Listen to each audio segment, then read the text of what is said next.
Welcome back to Exposure Stories. The Montana wilderness has always been a place where stories are born. Endless forests stretch across rugged mountains, rivers carve their way through deep valleys, and winter storms can swallow entire trails overnight. For generations, locals have spoken about strange sights and unexplained sounds hidden deep within those remote landscapes. Most people dismissed such tales as campfire legends, the kind of stories told to pass long winter nights. Yet among all the mysteries whispered about the region, none would become more unsettling than the disappearance of Tom Oar. Known to millions through mountain men, Tom had built a reputation as a man who understood the wilderness better than almost anyone alive. He lived by skills passed down through generations, relying on patience, experience, and a deep respect for nature. To his neighbors, he was dependable and predictable. Every morning smoke rose from his chimney, his dogs roamed the property, and signs of his daily routine could be seen throughout the valley. That consistency made what happened next all the more disturbing. The first signs that something was wrong seemed small at first. A nearby trapper noticed that Tom had missed a routine supply run. Another neighbor remarked that no smoke had risen from the cabin for several days.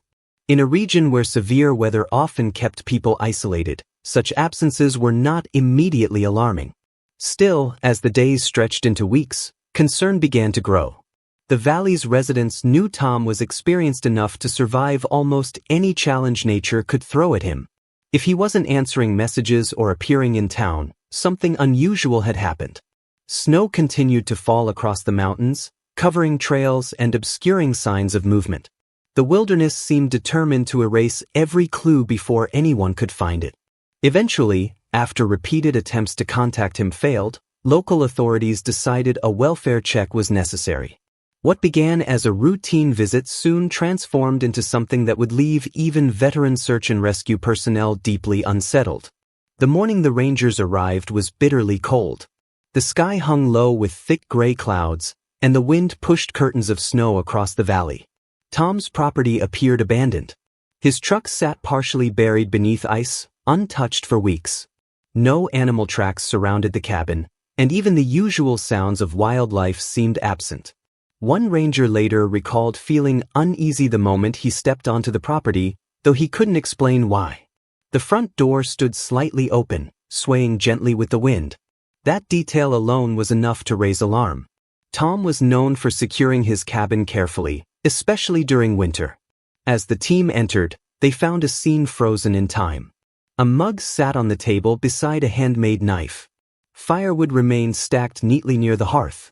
A partially finished project rested on a workbench as though its owner intended to return at any moment. Yet the fireplace was cold, the air inside carried a strange metallic scent, and there was no sign of Tom anywhere. The search expanded throughout the cabin.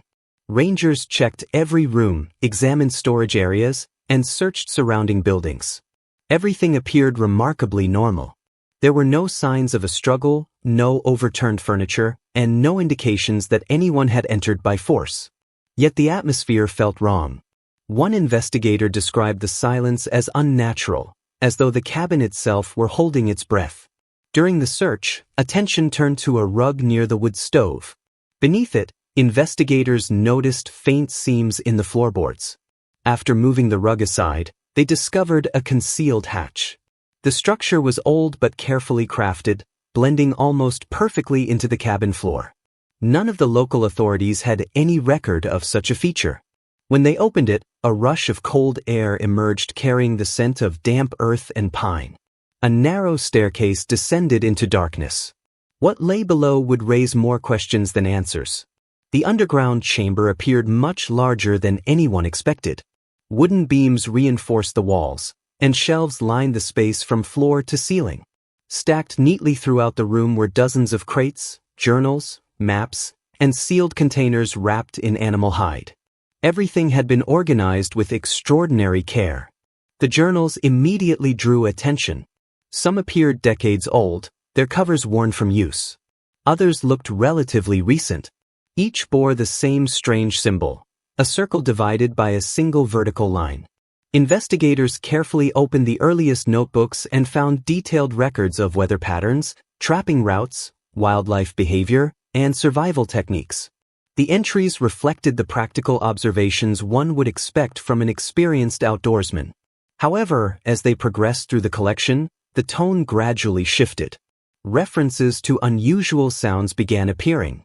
Notes described lights moving silently through the forest at night. Margins contained sketches of unfamiliar shapes standing among the trees. The writings became increasingly personal, documenting fears and observations Tom apparently shared with no one. One journal entry described a low humming sound that seemed to originate from deep within the mountains. According to Tom's notes, the sound often appeared before strange lights were seen in the sky. Another entry mentioned his dogs behaving nervously whenever the humming occurred. He claimed they would refuse to leave the cabin and sometimes hide beneath furniture for hours. Over time, the entries grew more detailed and more unsettling. Tom wrote about hearing voices carried by the wind, voices that repeated the same phrases over and over again. He described waking in the middle of the night to find strange tracks around his property that resembled neither human nor animal footprints. Several pages contained rough sketches of tall figures standing at the edge of the tree line. Their features were vague, but their presence appeared repeatedly throughout the journals. Whether these observations reflected reality, imagination, or something else entirely remained impossible to determine. The most disturbing discoveries came from the final notebooks. The handwriting had changed noticeably. Once neat and organized, it became hurried and uneven. Sentences trailed off abruptly. Some pages contained only fragments of thoughts. One entry described glowing lights hovering silently above the forest for several hours. Another mentioned shapes moving between the trees without making a sound. Tom repeatedly emphasized that these figures did not move like people. In one particularly unsettling passage, he wrote that the lights seemed alive, describing them as breathing rather than shining.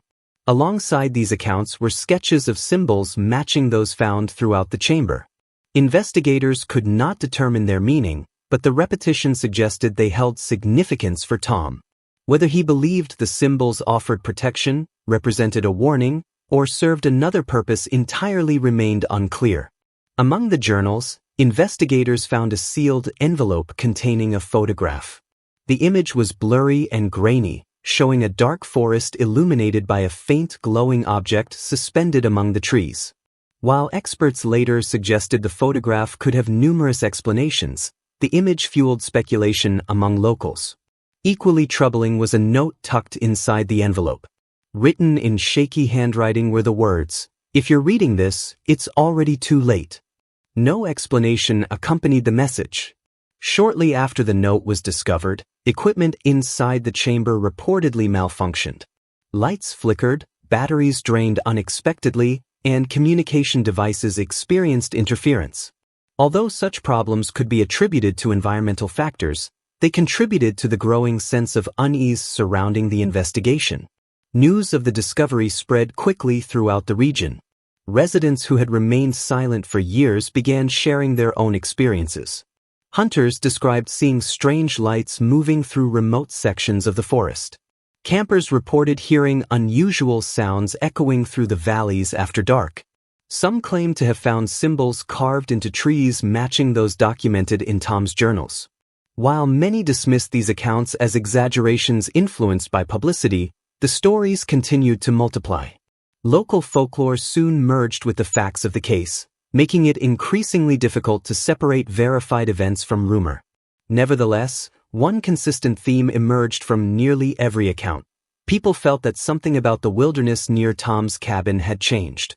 As public interest intensified, federal authorities became involved.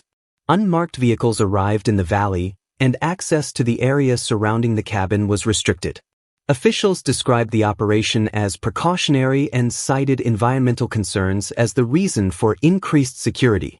Investigators collected evidence from the underground chamber and transported it elsewhere for analysis. Eventually, the chamber itself was sealed. The decision generated widespread speculation.